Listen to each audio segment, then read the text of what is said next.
सूचना प्रस्तुतिका लागि मात्रै होइन, सामाजिक उत्तरदायित्वको लागि पनि। नमस्कार, प्राइम स्टोरीमा स्वागत छ। म पंकज अधिकारी।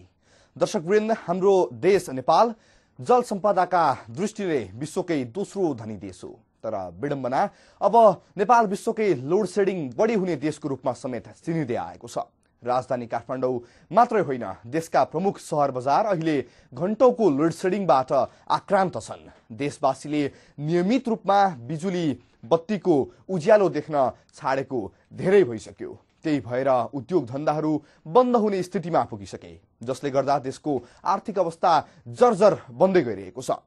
नहुनु अलग कुरा, तर भएका स्रोत साधनको समेत समुचित उपभोग गर्न नसकेरै चर्को लोड सेडिङको मार खेप्न देशवासी बाध्य पारिनु दुर्भाग्य हो। यसरी देश कहाली लाग्दो स्थितिबाट गुज्रिरहँदा पश्चिमाञ्चलको एउटा जिल्ला भने लोड सेडिङबाट मुक्त बन्दैछ।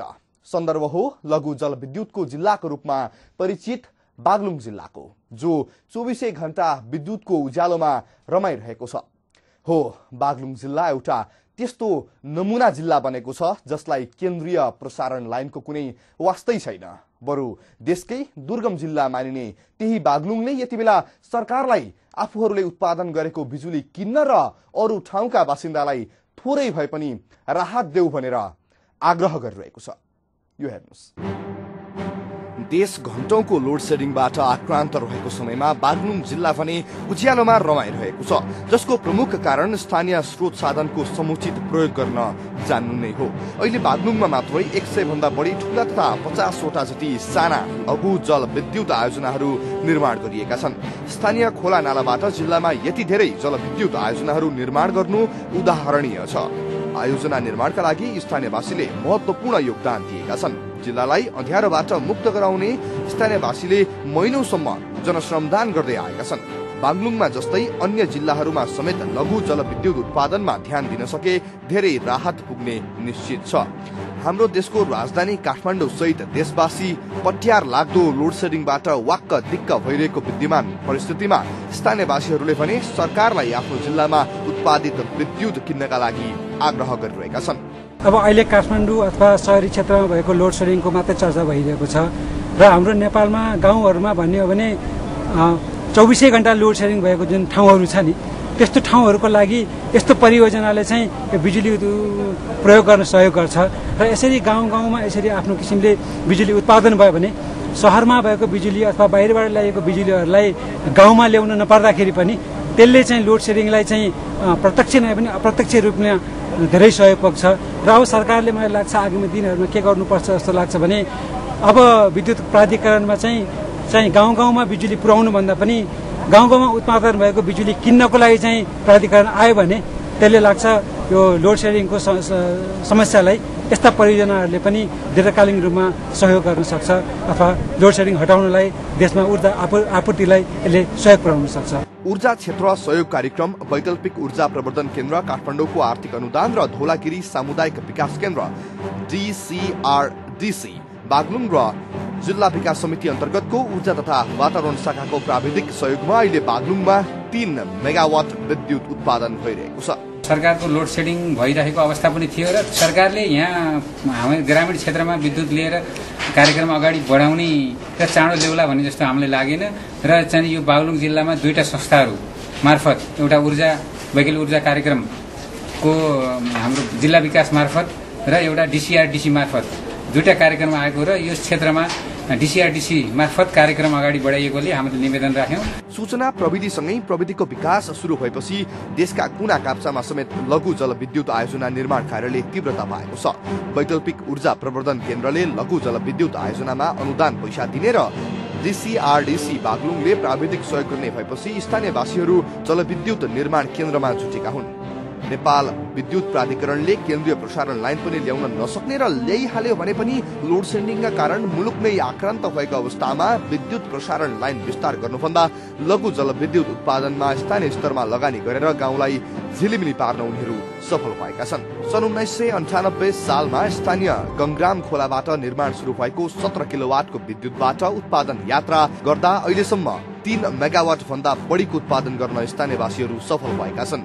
आगामी 2 वर्षभित्र थप 1 मेगावाट भन्दा बढी विद्युत उत्पादन गर्ने आशा गरिएको छ। सरकारले महत्वाकांक्षी योजनाको रूपमा अगाडि सारेको मध्य पहाडी लोकमार्गले बागलुङ जिल्लालाई बीचमा चिरेर जाने भएकाले पनि गाउँमा उत्पादन भएको विद्युतको राम्रोसँग खपत भएको छ। त्यसैले अहिले बागलुङमा जलविद्युत उत्पादन गर्ने होड नै चलेको छ। आफ्नो जिल्ला र गाउँलाई 24 घण्टा उज्यालो बनाउने लक्ष्यका साथ लघु जलविद्युत आयोजनाको माग समेत बढ्दै आएको छ। सरकारले नै गर्नुपर्ने कुरा हो, जनतालाई दिनुपर्ने कुरा हो, तर सरकारले छिटो चाहिँ गर्ने परिस्थिति देखिँदैन। अब द्वन्द्वको बेलालाई एउटा न्यू बनाइन्छ, तर सरकार लाग्ने हो भने द्वन्द्व अरू देशमा पनि द्वन्द्व चलिरहेका छन्। तर यो विद्युतीकरणको लागि चाहिँ ऊर्जाको लागि सरकारले काम गरिरहेको अवस्था छ। श्रीलङ्कामा त्यत्रो चाहिँ द्वन्द्व हुँदाखेरि पनि गाउँघरमा अथवा विकास निर्माणमा कुनै असर परेन भन्ने हामीले सुनिरहेको। सडकको विस्तारसँगै शहरीकरण बढ्दै गएपछि लघु जलविद्युत आयोजनाहरू निर्माण कार्यले तीव्रता पाएका छन्। 30 लाख लागत बढाएर 2 करोड 67 लाखको लागतमा हामीले जुन यो विद्युत बनाउँदैछौँ र भर्खरै अब हाम्रोमा बाटो पनि आएको छ। यो मध्य पहाडी हाइवेले गर्दाखेरि यहाँका जुन बहुसङ्ख्यक उपभोक्ताहरूलाई एउटा प्रत्यक्ष लाभको लागि हामी लागेका छौँ। DCRDC बागलुङको तथ्याङ्कका अनुसार वैकल्पिक ऊर्जा प्रवर्धन केन्द्रले 13 करोड रुपियाँ अनुदान दिएको छ भने स्थानीयवासीले 20 करोड भन्दा बढी लगानी गरिसकेका छन्।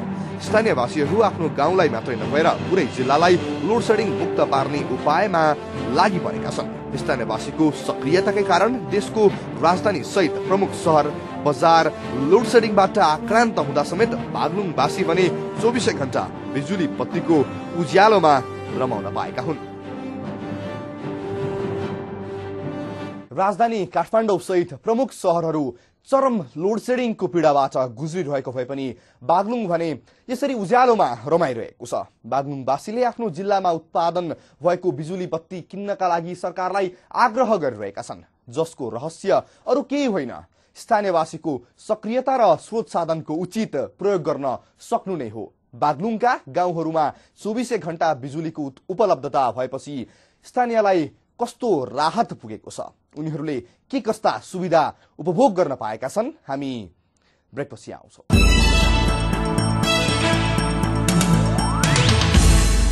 ब्रेकपछि पुनः स्वागत छ। दर्शकवृन्द, तपाईँ प्राइम स्टोरीमा हुनुहुन्छ। जनतालाई राहत दिनका लागि विद्युत उत्पादन गर्न पनि नसक्ने र वैकल्पिक उपाय समेत खोज्न नसक्ने लाचार सरकारकै कारण अहिले देश घण्टौंको लोड सेडिङबाट आक्रान्त बन्नु परेको छ। वर्षौंदेखि सरकारले विभिन्न डिजल प्लान्ट तथा थर्मल प्लान्ट खरिदका कुरा गर्दै आएको भए पनि त्यो कुरामा मात्रै सीमित बन्ने गरेको छ। त्यसैले तत्काल केही होला भनेर आश गर्ने आधार पनि देखिँदैन। पठ्यार लाग्दो लोड सेडिङका कारण एकातिर जनता निराश र आक्रोशित बनेका छन् भने अर्कोतिर देशका उद्योग धन्दा धराशायी बन्दै गएका छन्। तर बागलुङवासीलाई भने त्यस्तो कुनै टन्टै छैन, किनकि 24 घण्टा बिजुली बत्तीको उपलब्धता भएपछि स्थानीयलाई व्यवसाय सञ्चालन गर्न सजिलो मात्रै भएको छैन, सूचना र प्रविधिको क्षेत्रमा समेत ठूलो राहत पुगेको छ।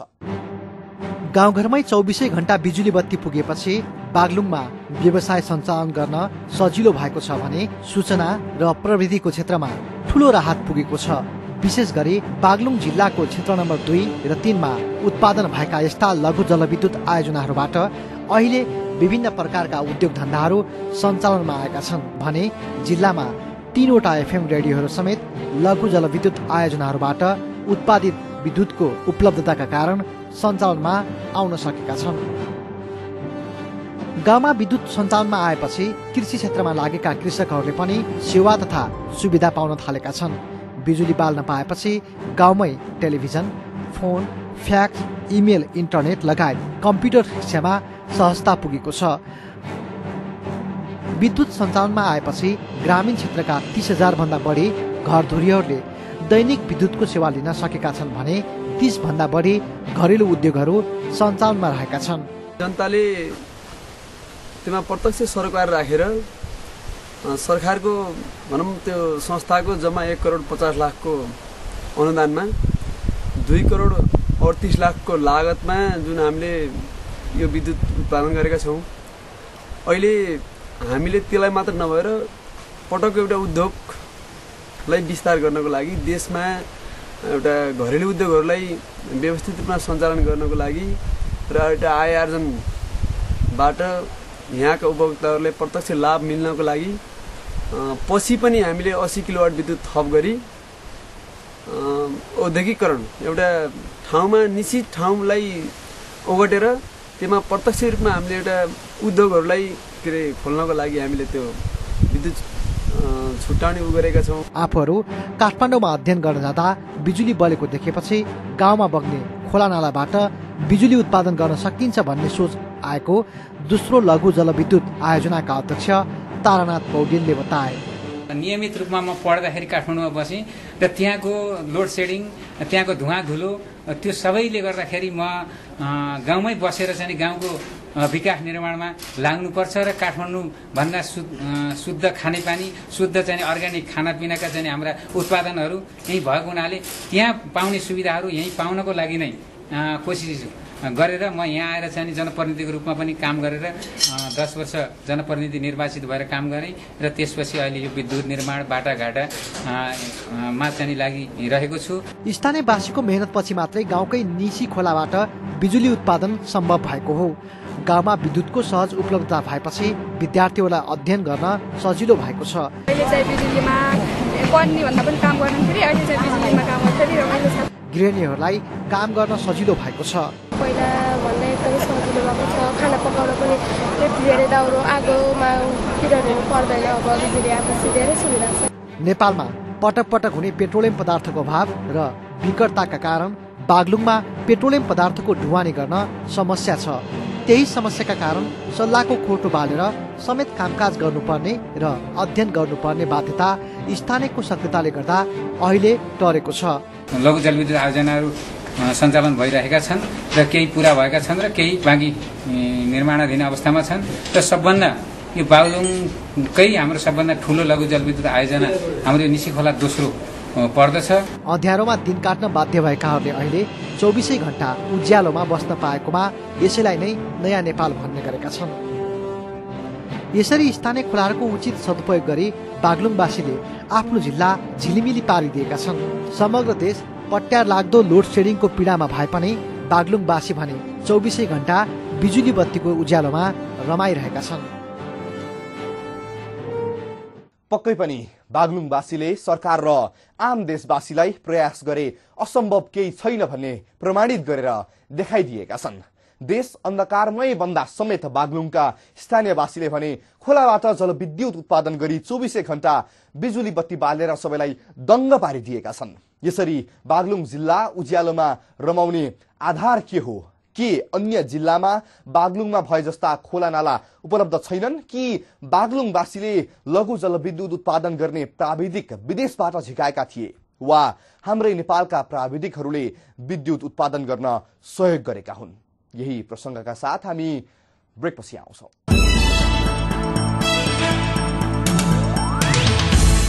ब्रेकपछि पुनः स्वागत छ। दर्शकवृन्द, तपाई प्राइम स्टोरीमा हुनुहुन्छ र आज हामी 24 घण्टा बिजुली बत्तीको उज्यालोमा रमाइरहेको पश्चिमाञ्चलको एउटा जिल्ला बागलुङ र त्यहाँको लघु जलविद्युत उत्पादनमा केन्द्रित छौं। हाम्रो देशको राजधानी काठमाडौँ र देशवासी घण्टौंको लोड सेडिङ खेप्न बाध्य भए पनि बागलुङवासीलाई भने त्यसको कुनै चिन्ता छैन। केन्द्रीय प्रसारण लाइन पुगेका कारण बागलुङ यसरी 24 घण्टा उज्यालोमा रमन पाएको हुँदै होइन। स्थानीय खोलानालाबाट लघु जलविद्युत उत्पादन गरी बागलुङ झिलिमिली बनेको हो, जहाँ 100 भन्दा बढी ठूला तथा 50 वटा जति साना लघु जलविद्युत आयोजनाहरू निर्माण भइसकेका छन्। ती आयोजनाहरू कुनै विदेशी प्राविधिक आएर निर्माण गरिदिएका पनि होइनन्, हाम्रै नेपाली प्राविधिकहरूले नै निर्माण गरेका हुन्। स्थानीयवासीको उत्साह र नेपाली प्राविधिकहरूको दक्षताले गर्दा आज बागलुङ देशकै नमुना जिल्ला बन्ने क्रममा पुगेको हो। यो हेर्नुस्, बागलुङमा जति पनि जलविद्युत आयोजनाहरू निर्माण भएका छन् ती सबै नेपाली प्राविधिकहरूले नै निर्माण गरेका हुन्। नेपाली प्राविधिकहरूबाट यति धेरै जलविद्युत आयोजनाहरू निर्माण हुनु नेपालकै गर्वको विषय हो। लघु जलविद्युत आयोजनाको काममा विगत 2 दशकदेखि सक्रिय ओसियन पावर बुटोलका इन्जिनियर माधव पौडेलले लघु जलविद्युत आयोजनाहरूमा नेपाली इन्जिनियरहरूकै सहभागिता रहेको र ती उत्कृष्ट रहेको बताए। इन्जिनियर प्राविधिकहरू पनि जलविद्युत क्षेत्रमा काम गर्न सक्षम छन्, डिजाइन गर्ने काममा पनि सक्षम छन् निर्माण गर्ने काममा पनि सक्षम छन्। सरकारले नेपाली जनशक्तिलाई नेपालमै स्थापित गर्न चाहने हो भने अहिले नारा दिँदै आएको डिजेल प्लान्ट र थर्मल प्लान्ट भन्दा पनि स्थानीय समुदायलाई लघु जलविद्युत आयोजना निर्माणमा अनुदान रकम दिए मात्र पुग्ने इन्जिनियर पौडेलको तर्क छ। लगानी गर्ने वातावरण बनाउने हो र नेपाली प्राविधिक, नेपाली इन्जिनियर, नेपाली कम्पनीहरूलाई सहयोग गर्ने हो भने चाहिँ नेपालमा धेरै लघु जलविद्युत आयोजनाहरूको मिनी जलविद्युत आयोजनाहरू धेरै धेरै सम्भावना छ र यस्ता आयोजनाहरू चाहिँ हामी नेपालीहरूले नै डिजाइन गरेर सर्वे गरेर यस्ता आयोजना निर्माण गर्न सक्छौँ र देशको अहिलेको यो लोड सेडिङको समस्यालाई चाहिँ धेरै राहत पुर्याउन सक्छ। विदेशबाट समेत यहाँको लघु जलविद्युतको क्षेत्रमा भएका कामहरूको अध्ययन अनुसन्धान गर्नका लागि विदेशी इन्जिनियरहरू नेपाल आउने गरेका छन्। यही कारण नेपाली प्राविधिक कमजोर छैनन् भन्ने पुष्टि हुने इन्जिनियर पौडेलको दाबी छ। लघु जलविद्युत क्षेत्रमा विदेशमा पनि आफ्नो एक्सपर्टिज दिइरहेका छन्, विशेषज्ञता दिइरहेका छन्। त्यस्तै किसिमले लघु जलविद्युत आयोजनाको केसमा नेपाली कम्पनीहरूको धेरै विशिष्टता छ र अहिले हाम्रो कम्पनीमा पनि विदेशबाट इन्डिया र भुटानबाट लघु जलविद्युत सम्बन्धी अध्ययनको लागि चाहिँ पनि विद्यार्थीहरू चाहिँ छ र लघु जलविद्युत आयोजनाले धेरै नेपालको धेरै पहाडी एरियामा जहाँ राष्ट्रिय प्रसारण लाइनको सम्भावना छैन र उपलब्धता अलिक गाह्रो छ, त्यस्तो एरियामा देशको विभिन्न गाउँहरूमा उज्यालो गर्ने क्रममा चाहिँ यिनी लघु जलविद्युत आयोजना धेरै टेवा पुर्याएको छ। नेपालका कैयौं इन्जिनियरहरू विदेशी भूमिमा जलविद्युतको क्षेत्रमा काम गर्दै आएकोले राम्रो दक्षता हासिल गरेका छन्। घरेलु इन्जिनियरहरू लघु जलविद्युत आयोजनाहरूमा पटक पटक पुग्ने हुँदा प्राविधिक समस्या समेत टरेको छ। गाउँमा प्राविधिकहरूको उपलब्धता नहुँदा समस्यामा पर्ने स्थानीय उपभोक्ताहरू अहिले भने ढुक्काका साथ बिजुली बाल्न पाएका छन्। वैकल्पिक ऊर्जा प्रबन्धन केन्द्र काठमाडौँले विद्युत गृहमै प्राविधिक जाँच गर्ने मेसिनको जडान गरेपछि काठमाडौँमै बसेर सबै समस्याको अध्ययन अवलोकन गर्न सकिने वैकल्पिक ऊर्जा प्रबन्धन केन्द्र काठमाडौँका इन्जिनियर रणा बहादुर थापाको भनाइ छ। सिडिएमए प्रविधिको आधारमा हामीले चाहिँ यो सिस्टमलाई अपरेसन गर्न सकिन्छ, जसमा चाहिँ जहाँ इन्टरनेट सुविधा छ त्यहाँबाट चाहिँ त्यो कुराहरू चाहिँ इन्टरनेट मार्फत हेर्न सकिन्छ। नेपालमा भित्रिएको नयाँ प्रविधिलाई उपयोग गर्नका लागि केन्द्रले केही लघु जलविद्युत आयोजनाहरूमा यस्तो उपकरण जडान गरेको र अब सबै केन्द्रहरूमा उपकरण जडान गरेर काठमाडौँमै बसेर स्थानीय समस्या समाधान गर्नतर्फ लाग्ने केन्द्रले जानकारी दिएको छ। बागलुङमा निर्माण भएका सबै जसो लघु जलविद्युत आयोजनाहरूमा स्थानीय वासीहरूले निरन्तर रूपमा जनश्रमदान गर्ने गरेका छन्। जिल्लावासीले आफ्नो जिल्लालाई उज्यालोमा परिणत गर्नका लागि निकै मेहनत गरेका छन्। देशको विभिन्न ठाउँमा चाहिँ लघु जलविद्युत आयोजना सम्पन्न भइरहेको अवस्था छ। त्यसमध्ये अहिले यो सालदेखि हामीले 3वटा आयोजनाहरूमा हामीले यो रियल टाइम मोनिटरिङ सिस्टम पाइलटको रूपमा चाहिँ स्थापना गरेका छौँ।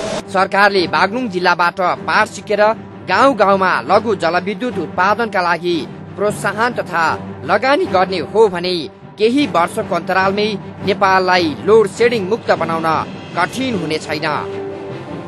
पक्कै पनि बागलुङका गाउँ गाउँमा television, phone, fax, email, internet र कम्प्युटर शिक्षा पुग्नुको कारण स्थानीय लघु जलविद्युत नै हो।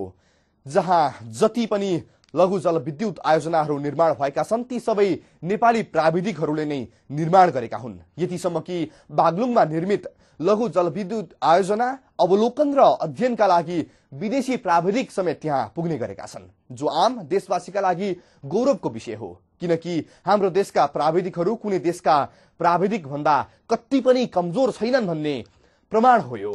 नेपालले यो नयाँ प्रविधिलाई अन्य जिल्लामा समेत स्थापित गर्न सक्ने हो भने लोड सेडिङको विकराल समस्या समाधान गर्न धेरै कुर्नु पर्ने छैन। जल सम्पदाको धनी देश नेपालमा प्रशस्तै नदी नालाहरू छन्, तर त्यो सम्पदा त्यसै खेर गइरहेको छ। अझ जलविद्युत उत्पादन गर्ने बहानामा वर्षौंदेखि खोला नाला ओगट्नेहरूको बिगबिगी बढ्दा समेत सरकार रमिते मात्रै बन्दै आएको छ।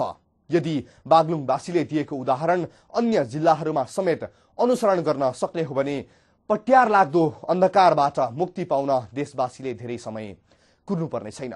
सामाजिक उत्तरदायित्व सहितको पत्रकारितामा समर्पित रहिरहनेछौँ। बागलुङ सहकर्मी गणेश पौडेललाई धन्यवाद। प्राइम स्टोरी सम्बन्धी कुनै प्रतिक्रिया भए primesstory@himalayatv.com मा इमेल गर्न पनि सक्नुहुनेछ। प्राइम स्टोरीबाट बिदा हुन्छौँ। नमस्कार।